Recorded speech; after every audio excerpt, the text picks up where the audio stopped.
बिस्मिल्लाहिर्रहमानिर्रहीम। Respectable dare viewers, अस्सलाम वालेकुम। आज एक नए टॉपिक के साथ हाज़िर है। आज का टॉपिक जो है इंतहाई इम्पोर्टेंस रखता है हर पर्सन के लिए, और ख़ास कर जो है फ़र्स्ट ईयर स्टूडेंट के लिए जिसके एग्ज़ामिनेशन पेपर में भी एप्लीकेशन और लेटर शामिल होता है। तो उसके लिए तो ये बहुत ही अहमियत रखता है फ़र्स्ट ईयर के स्टूडेंट FSC के लिए, और मैट्रिक के इम्तिहान 10th एग्ज़ाम में भी ये लेटर शामिल होता है। तो 10th और 11th के एग्ज़ाम में इसकी जो है इंक्लूजन शामिल है। तो आप लोग जो है उन स्टूडेंट के साथ शेयर भी कर सकते हैं। तो जिसने भी चैनल को सब्सक्राइब नहीं किया वो सब्सक्राइब कर ले। जो सब्सक्राइबर है वो बेल आइकन को लाजमी दबाएं, और जो सब्सक्राइबर है वो वीडियो को ज़्यादा से ज़्यादा लाइक और शेयर किया करें ताकि बहुत सारे लोग उससे मुस्तफ़ीद हो सके।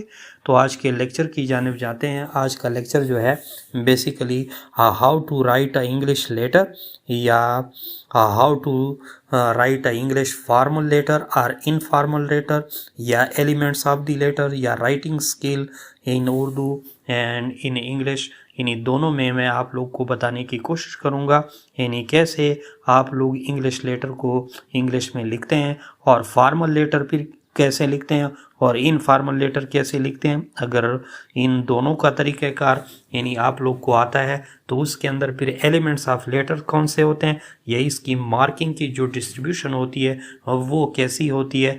ये सारे कंसेप्ट, सारी चीज़ें और नई नई कंसेप्ट इंशाल्लाह अज़ीज़ आप लोग के साथ अभी शेयर करने वाला हूँ। तो स्टे कनेक्टेड रहे और A to Z जो है लेक्चर को जो है सुने ताकि आप लोग उससे मुस्तफ़ीद हो सके। अब सबसे पहले लेटर की डेफिनेशन पे आते हैं। व्हाट इज़ लेटर या डिफाइन लेटर। लेटर क्या होता है। ये उन ज़ीरो लेवल के स्टूडेंट के लिए भी मैं कोशिश करता हूँ कि हर लेवल वाले स्टूडेंट को अपने साथ ले जाऊँ। तो व्हाट इज़ लेटर या डिफाइन लेटर, कोई भी आपसे पूछ सकता है कि लेटर क्या होता है, तो आप लोग उसको कह सकते हैं कि किसी इन रिटन फॉर्म में किसी को जब आप कोई चीज़ लिखते हैं, या प्रिंटेड कम्युनिकेशन होती है, प्रिंटेड से मुराद उसकी जो है आपने प्रिंट निकाली होती है, वो भी लिखी हुई लिखाई होती है। तो अ रिटन, जैसा कि आप लोग स्क्रीन पे देख रहे हैं, अ रिटन और प्रिंटेड कम्युनिकेशन कोई ऐसी गुफ्तगू हो चुकी होती है, कम्युनिकेशन हो चुका होता है जिससे आप बात कर रहे हैं, जिसको आप एड्रेस कर रहे हैं, या जिससे आप कुछ मांग रहे हैं, या जिसके लिए आप कुछ रिक्वेस्ट कर रहे हैं।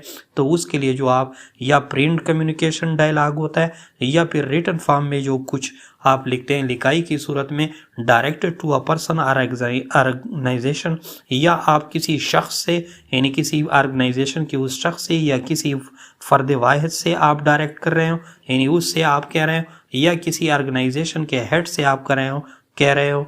तो ये जो है बेसिकली डेफिनेशन ऑफ लेटर कहलाता है। इसको आप लोग इस तरह समझे, जब किसी को जो है कागज़ के पेपर पर कुछ लिख के मांगा जाता है, या कोई चीज़ जो है कही जाती है, या कोई बातचीत उससे की जाती है, तो यही बातचीत इन रिटन फॉर्म या लिखी हुई लिखाई की सूरत में लेटर कहलाता है। अब लेटर की कितनी अक़साम है, मैं आप लोग को यहाँ पे दो मेन कैटेगरीज बताता हूँ। एक होता है फॉर्मल लेटर और एक होता है informal letter. There are two types of letter. दो टाइप्स ऑफ लेटर होते हैं जैसा कि आप लोग स्क्रीन पे देख रहे हैं। एक फॉर्मल लेटर होता है और एक इनफॉर्मल लेटर होता है। फॉर्मल लेटर जो कि ऑफिशियल लेटर होता है, जो कि सरकारी लेटर होता है, जो कि स्टैंडर्ड लेटर होता है, जो कि मयारी लेटर होता है। अमूमन आप लोग ऑफिशियल बेसिस के लिए, या स्कूल के लिए, या कॉलेज के लिए, या किसी भी इंस्टीट्यूशन के लिए, या किसी भी इदारे के लिए, या किसी भी ऑर्गेनाइजेशन के लिए आप जो लिखते हैं, तो उस ऑर्गेनाइजेशन को, चाहे वो न्यूज़पेपर का है, या दूसरा इंस्टीट्यूट है, या कॉलेज है, या स्कूल है, तो वो ऑर्गेनाइजेशन बेसिकली आप उसको जो लेटर या रिटन फॉर्म में कुछ लिखते हो तो वो फॉर्मल लेटर में काउंट होता है। तो फॉर्मल लेटर बेसिकली क्या होता है, फिर उसकी टोन जो है, वहाँ पे जो आपका टोन या रिदम होता है, बोलने का अंदाज होता है, वहाँ पे आपका रेस्पेक्टफुल होना चाहिए, जैसा कि आप लोग स्क्रीन पे देख रहे हैं। दी टोन इज़ रेस्पेक्टफुल। एंड वहाँ पे जो लेटर होता है फॉर्मल लेटर, वो स्ट्रक्चर्ड होता है। स्ट्रक्चर्ड से मुराद है एक ऑर्गेनाइज्ड फॉर्म में होता है, लॉजिकल डेवलपमेंट के थ्रू होता है। उसकी स्टार्ट से लेकर एंड तक या कंक्लूजन तक उसमें सारी चीज़ें होती है। और यही चीज़ जो है फॉर्मल लेटर में होता है। अब इनफॉर्मल लेटर को आप लोग देख लें। इनफॉर्मल लेटर जो आप लोग अमूमन फ्रेंड्स या रिलेटिव्स या मतलब है किसी बच्चों को यानी वालिद लिख रहा होता है चिल्ड्रन को, तो ये इनफॉर्मल लेटर क्या रहता है, यानी गैर मयारी लेटर, या जिसको आप अनऑफिशियल लेटर भी कहते हैं, या जिसके अंदर आपकी टोन जो होती है वो कैजुअल होती है। कैजुअल से मुराद है हादसाती या वाह यानी कोई यानी उस मौके पे जो आपका टोन कैसे है उसी के मुताबिक कैजुअल होती है यानी उसकी टोन। और यहाँ पे टोन बेसिकली यानी फ्रेंड या रिलेटिव्स या चिल्ड्रन को फ्रेंडली होती है, फ्रेंकली होती है, यानी उसके अंदर ऐसी यानी कोई ऐसी सख्ती या इस किस्म के अल्फाज नहीं होते, बल्कि उसके अंदर क्या होती है, कैजुअल और फ्रेंडली रिमार्क्स होते हैं। अब यानी ये तो दो पार्ट थे। अब थर्ड मेन पार्ट की तरफ जाते हैं जिससे हमने यानी लेटर को सीखना है। तो लेटर को सीखने के लिए यानी मैंने बहुत ही अच्छा लेक्चर प्रिपेयर किया है आप लोग के लिए। तो थर्ड कंसेप्ट हम क्या पढ़ेंगे लेटर में, यानी फॉर्मल लेटर या इनफॉर्मल लेटर लेआउट। लेआउट से मुराद उसकी टेम्पलेट या उसका जो तरीक़ाकार है, कैसे आप क्या क्या चीज़ उसमें लिखेंगे, या लेआउट को आप लोग जो है यानी खाका भी कह सकते हैं, या आउटलाइन भी कह सकते हैं, या टेम्पलेट भी कह सकते हैं, या एलिमेंट्स ऑफ लेटर, या उसके अंदर कितने अनासर होते हैं एक लेटर के अंदर। यानी तकरीबन आप लोग जो है दोनों यानी यहाँ पे मैं स्क्रीन पे एक एक जो है समझाऊंगा, लेकिन मोस्टली जो है यानी बोथ आर सेम, लेकिन सिर्फ और सिर्फ उसकी सेटिंग और अटेम्प्ट में फ़र्क होता है। तो सबसे पहले फॉर्मल लेटर को देख ले।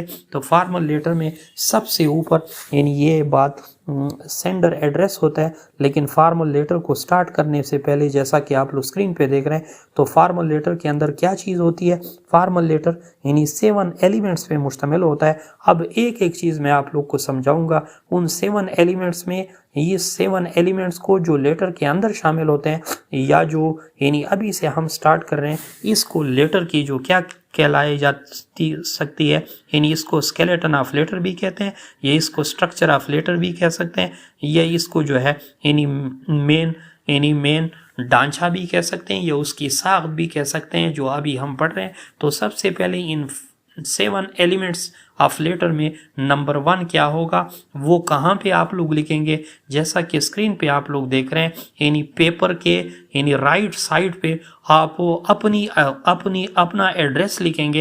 यानी जो लड़का, जो स्टूडेंट या जो पर्सन किसी को लिख रहा है, वो पहले अपनी जिस जगह पे वो बैठा है वो अपनी जगह की आइडेंटिटी शो करेगा, अपनी शिनाख्त शो करेगा, उस जगह के एड्रेस लिखेगा। तो एड्रेस लिखने का भी अपना तरीका है, यानी वो क्या होगा, एक तो राइट साइड बिल्कुल टॉप ऑफ द पेपर के राइट साइड पे आप लोग लिखेंगे your address is on the right side होना चाहिए और ऑन एड्रेस होना चाहिए। लेकिन यहाँ पे स्टूडेंट खास तौर पर नोट कर ले, अगर कोई स्टूडेंट यानी एग्जामिनेशन में कोई लेटर लिखना चाहता है तो वो यहाँ पे एग्जामिनेशन सेंटर तो लिख लेता है, लेकिन यहाँ पर अपनी दूसरी आइडेंटिटी यानी दूसरे जो है एंटिटीज़ या दूसरे आइडेंटिटीज़ जो है यानी दूसरे शिनाख्तें, नंबर वगैरह या नेम वगैरह नहीं लिखेगा, बल्कि सिर्फ और सिर्फ ABC लिखेगा या XYZ लिखेगा, ताकि उसकी आइडेंटिटी आगे जो है मार्क ना हो और उस पर नंबर भी कटते हैं स्टूडेंट के। ये राइट साइड पे जो आप लोग एड्रेस लिखते हैं उसके अंदर दूसरा कंसेप्ट नोट कर लें, यानी ये तो एड्रेस तो मैंने बता दिया, किसी का जो भी एड्रेस होता है वहाँ पे आप लोग लिखेंगे, लेकिन इस एड्रेस में हर लफ्ज़ के पीछे नहीं बल्कि हर लाइन के पीछे, फॉर एग्जांपल आप लोग कोई एड्रेस लिख रहे हैं और वो 4 लाइनों में मुश्तमिल है, तो 4 लाइनों में से ऊपर 3 लाइनों के पीछे जो है कॉमा की निशान लाजमी लगाएंगे और आखिर में जो है यानी पीरियड लगाएंगे या फुल स्टॉप लगाएंगे। तो ये उसकी एड्रेस का लिखने का तरीक़ाकार हो गया। अब उस एड्रेस के नीचे दूसरा हमारा पार्ट क्या रह जाता है, दूसरा हमारा पार्ट डेट रह जाता है, यानी डेट आप लोग लिखेंगे। लेकिन डेट जो है लेटर में मोस्ट कंफ्यूजिंग पार्ट है, लेकिन इसको हम जिस क्लैरिफिकेशन के साथ आप लोग के साथ, जिस कंसेप्ट के साथ आप लोग के साथ पेश करने की कोशिश करें, इंशाअल्लाह अज़ीज़ आप लोग को जो है पसंद आएगा। तो डेट को लिखने के लिए आप जहन में 2 तरीके ले आए, यानी कैसे, यानी एक अमेरिकन सिस्टम है और एक अमेरिकन एक्सेंट में लिखा जाता है और एक ब्रिटिश एक्सेंट में लिखा जाता है। एक अमरीकी लहजे के मुताबिक, इंग्लिश लहजे के में लिखा जाता है और दूसरा बरतानवी के मुताबिक लिखा जाता है। अमूमन पाकिस्तान में ब्रिटिश वाला यूज़ होता है, तो पहले ब्रिटिश वाला सीख ले फिर अमेरिका वाला बताता हूँ।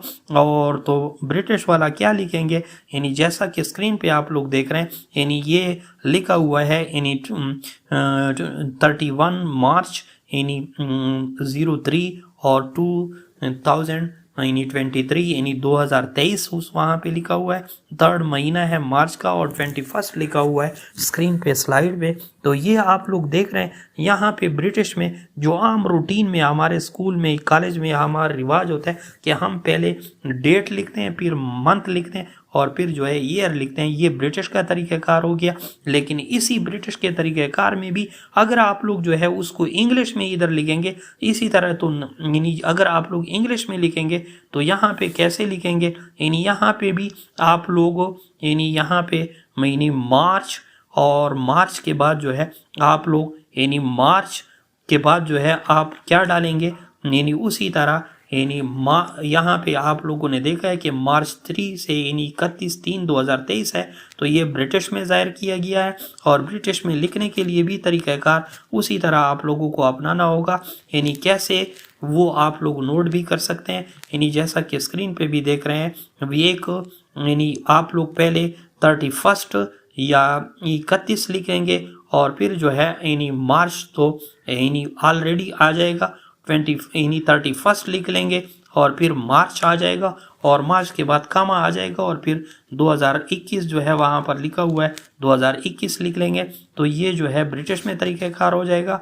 और अमेरिकन में क्या होगा, उसी तरह 31 लिख लेंगे और यानी उसके बाद कामा लगाएंगे। ये कामा लाजमी लगाएंगे उस ईयर और उस जो है डेट के दरमियान। और बाकी जो है यानी अमेरिकन में क्या होता है, अमेरिकन में यानी आप लोग देख रहे हैं स्क्रीन पे भी मंथ पहले होता है और डेट बाद में होता है। यानी ये बिल्कुल उल्टा होता है उस ब्रिटिश का। यानी 3/31/2023 उन्होंने लिखा है, यानी 3/31 और 2023 उन्होंने लिखा हुआ है। तो ये अमेरिकन है और जो मतलब है जिसमें डेट पहले लिखा हुआ है वो ब्रिटिश है। तो इसको यहाँ पे लिखने के लिए ना आप ब्रिटिश फॉर्म में इस तरह लिख सकते हैं ना अमेरिकन फॉर्म में लिख सकते हैं, लेकिन अमूमन आप लोग ब्रिटिश फॉर्म में इस तरह लिखेंगे। लेकिन जो डेट होती है उसको आप लोग ऑर्डिनल नंबर में आप लोग यूज़ करेंगे। ऑर्डिनल नंबर क्या होते हैं, जिस तरह फॉर एग्जांपल फर्स्ट के लिए यानी फर्स्ट को हम ऑर्डिनल नंबर यानी IST के साथ ज़ाहिर करते हैं,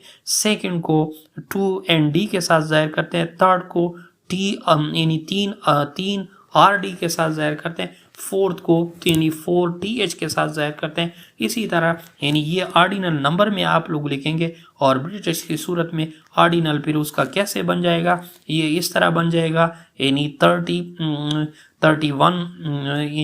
31 मार्च हो जाएगा और कामा और 2021 हो जाएगा वहाँ पे। तो ये जो है उसका डेट के लिखने का तरीक़ाकार था। कामेज भी आप लोगों ने नोट किए और डेट के लिखने का तरीक़ाकार भी नोट किया। और इसके बाद जो है ये तो दूसरा एलिमेंट था लेटर का। तीसरा एलिमेंट क्या होगा, address of the person oblique company you are writing to in the lower down on left hand side. यानी ये पहले वो आपने अपना एड्रेस जो है राइट साइड पे लिखा, यानी वहाँ पे लिखा था राइट साइड पे। और यहाँ पे क्या होगा, यानी यहाँ पे बिल्कुल आप लोग क्या करेंगे, यानी वहाँ पे तो राइट साइड पे आप लोगों ने लिखा था, इधर आप लोग क्या करेंगे यानी लेफ्ट साइड पे लिखेंगे। और ये किसका एड्रेस फिर होगा, ये जिस शख्स को तुम लिख रहे हो ये उस शख्स की आइडेंटिटी होगी, उसका एड्रेस होगा। यहाँ पे भी सेम एड्रेस लिखोगे, लेकिन वहाँ पे आपने पहले अपना लिखा था, यहाँ पे उस शख्स का लिखोगे जिसको आप लिख रहे हैं। अब ये तो तीसरा स्टेप था, तीसरा एलिमेंट था। चौथे के बाद जो है जिसको अंग्रेजी में आप लोग सैल्यूटेशन कह सकते हैं। सैल्यूटेशन क्या होती हैं, जिसको आप लोग जो है डियर या मिस्टर या हेलो या हाय या किसी का नेम इस्तेमाल करते हैं, जिसको अंग्रेजी में ग्रीटिंग्स भी कहते हैं। और यहाँ पे वन कंसेप्ट बता दूं, वो ये है कि जो भी आप ग्रीटिंग्स में चाहे इनफॉर्मल लेटर हो या फॉर्मल लेटर हो, उसके दरमियान जो है इसके पीछे जो है कामा मस्ट है, यानी कामा जो है ये लाजमी डालना होगा। चाहे डियर आप लिखते हैं, चाहे हेलो आप लिखते हैं या किसी का नेम लिखते हैं, इसके दरमियान जो है ये कामा मस्ट है। और ये तो 4 पार्ट था। अब 5th यानी 5 पार्ट जो है यानी बॉडी ऑफ लेटर शुरू होगा। बॉडी ऑफ लेटर जो है बहुत ही इम्पॉर्टेंट है और बहुत ही इम्पॉर्टेंट में क्या क्या चीज़ें शामिल है, यानी बॉडी ऑफ लेटर को आप लोग सब्जेक्ट मैटर भी कह सकते हैं। सब्जेक्ट मैटर के अंदर क्या चीज़ें शामिल हो सकती है, उसके अंदर एक मेन पैराग्राफ होता है। मेन पैराग्राफ के अंदर क्या क्या चीज़ें आप लोग लिखेंगे, ये तो यानी मेन पैराग्राफ या बॉडी ऑफ लेटर या सब्जेक्ट मैटर में यानी जो कुछ आप चाहते हैं कि आप किसी शख्स से बात करें, यानी यू विश टू टेल, जो इन्फॉर्मेशन जो है include all information you wish to tell, जैसा कि आप लोग स्क्रीन पे देख रहे हैं। तो मेन पैराग्राफ होगा और उन मेन पैराग्राफ की जो है क्या होगी, यानी आप उसमें वो कुछ लिखेंगे जो कुछ आप उससे डिमांड कर रहे हैं या जिस चीज़ के लिए आप उसके लिए यानी लेटर का पर्पज़ है या मकसद है या मोटो ऑफ लेटर है। इसके बाद जो है यानी ये तो मेन उसकी क्या हो जाएगी, यानी मेन बॉडी ऑफ लेटर हो जाएगा या सब्जेक्ट मैटर या नफ्स मजमून हो जाएगा।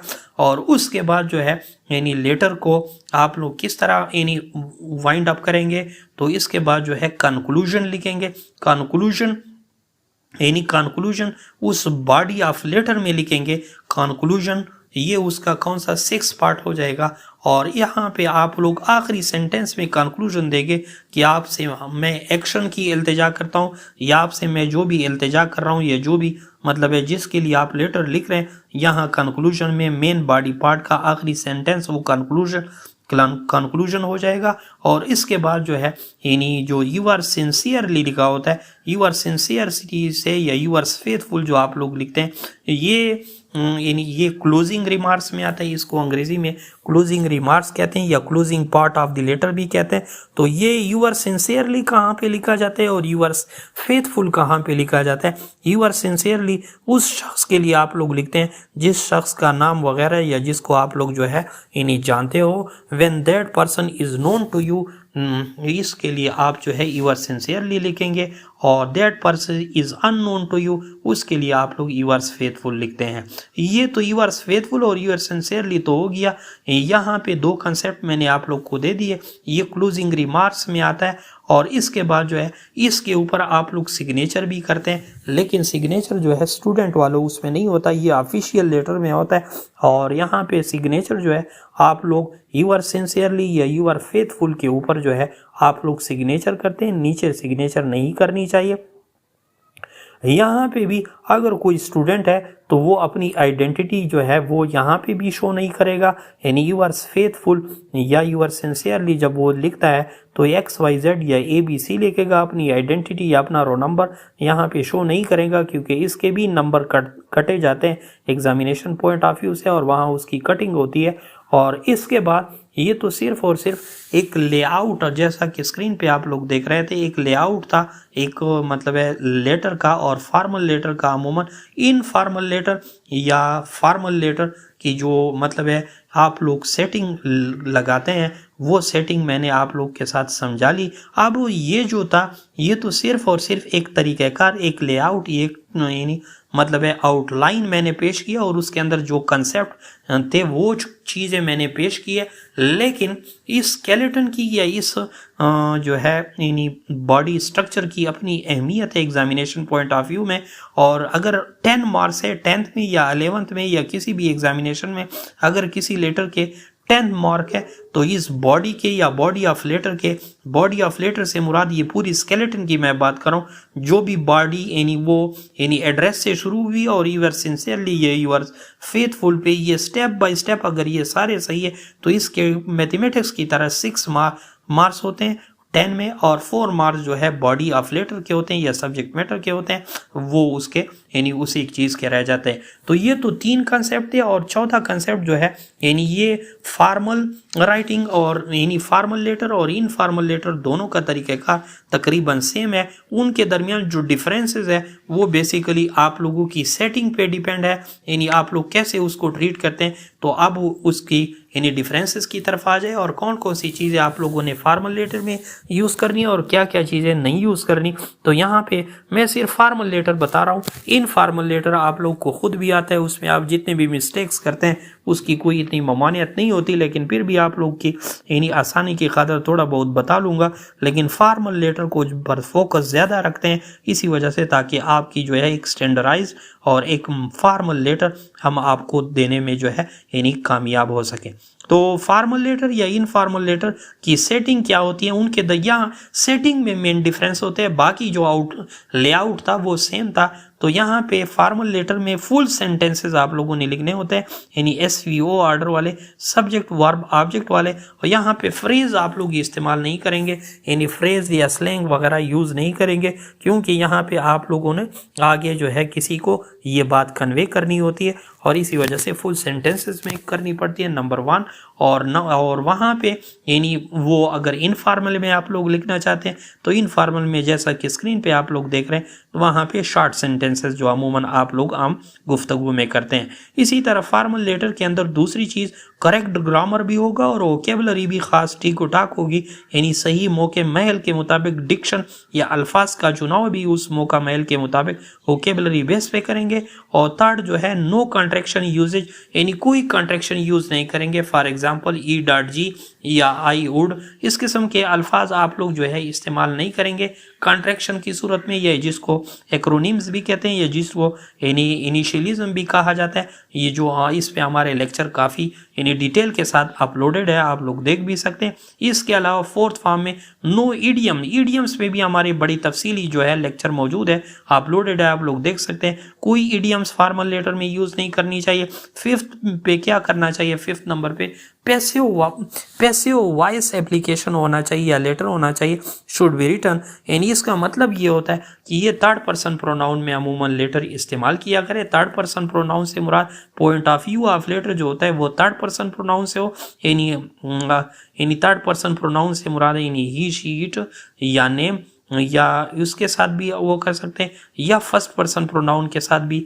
आप लोग इस्तेमाल कर सकते हैं, यानी आई, माई, मी, वी और अस। लेकिन इनफॉर्मल लेटर में आप लोग जो है कोई पॉइंट ऑफ व्यू इस्तेमाल कर सकते हैं, उसमें किसी पॉइंट ऑफ व्यू की कोई रिस्ट्रिक्शन नहीं है। लेकिन जो यानी उसकी वो है वो मतलब है यानी फॉर्मल लेटर है, उसमें अमूमन जो है यानी फर्स्ट पर्सन प्रोनाउन में यानी बहुत यानी ज़्यादा इस्तेमाल होता है, और बाकी जो है थर्ड पर्सन प्रोनाउन में भी यूज़ हो सकता है। ये यानी उस सिचुएशन पे डिपेंड करता है। इसके अलावा इसके अंदर 6 नंबर पे नो फ्रेजल वर्ब्स, यानी कोई ऐसी इन्वेस्टिगेटिव या कोई रिसर्च बेस या इस किस्म की चीज़ें ऐसे वर्ब यूज़ नहीं करनी चाहिए जो फ्रेजल हो। फ्रेज पे भी हमारे लेक्चर हो चुके हैं, आप लोग उसको भी देख सकते हैं। और नो एब्रीवेशन यूजेज, कोई एब्रीवेशन नहीं होनी चाहिए E.G की तरह। और नो एक्सक्लेमेटरी मार्क, और कोई एक्सक्लेमेटरी मार्क्स ना हो, यानी कोई भी हैरत अंगेजी वाले फिक्रे ना हो। और no imperative form of sentences, यानी कोई भी इम्पेरेटिव या एक्सक्लेमेटरी मार्क वाले जो है यानी इस किस्म के सेंटेंसेस ना हो। तो ये या एक्सक्लेमेटरी मार्क ना हो, जो इस पे हमारे लेक्चर ऑलरेडी अपलोडेड है। तो इसके बाद ये तो यानी फुल तरीक़ेकार हो गया। अब इसके बाद यानी मैं प्रैक्टिकल, यानी हमारी चैनल की खासियत ये है कि हम प्रैग्मेटिक अप्रोच पे बिलीव रखते हैं। तो फॉर्मल लेटर लेआउट को पहले देख लें, जस्ट लुक एट इट, यानी आप लोग उसको एक दफ़ा देख लें। जो चीज़ें मैंने बता दी उसके अंदर ये सारी चीज़ें मौजूद है। और उसके बाद एक ओरिजिनल लेटर HED का है हमारे अपने डिपार्टमेंट का, उसके अंदर सब कुछ तकरीबन वाज़े हैं, वो भी एक दफ़ा देख लें। यानी पहले जो है आप लोग फॉर्मल लेटर की लेआउट देख लें, फिर ये लेटर ओरिजिनल देख लें, जो सरकारी लेटर कैसे लिखा जाता है वो भी आप लोग के साथ शेयर कर रहा हूँ। इसके बाद जो है यानी इनफॉर्मल लेटर लेआउट या टेम्पलेट्स जो है आप लोग चेक कर लें, आप लोग स्क्रीन पे देख रहे हैं। और उसके बाद जो है इनफॉर्मल लेटर भी एक आप लोग को जो है शेयर कर रहा हूँ, वो भी देख लें, इनफॉर्मल लेटर भी देख लें, और वो इनफॉर्मल लेटर ओरिजिनल बाद में देख लें, और पहले जो है उसकी लेआउट देख ले, ताकि आपके जहन में उसका खाका या उसकी स्केलेटन जो है बिल्कुल सेटल डाउन हो। लेकिन स्टूडेंट के लिए एक चीज़ और भी यहाँ पे ऐड कर लूँ कि वो ना ऊपर अपने एड्रेस में और ना नीचे जो है अपने यानी मतलब है यूअर्स फेथफुल या यूअर्स जो है सिंसियरली में अपनी आइडेंटिटी कोई शो नहीं करेगा, ना यानी रोल नंबर ना नेम, क्योंकि इसके नंबर काटे जाते हैं। यहाँ पे XYZ या ABC लिखेगा और यहाँ इसके अलावा उसकी कोई ममानियत नहीं है।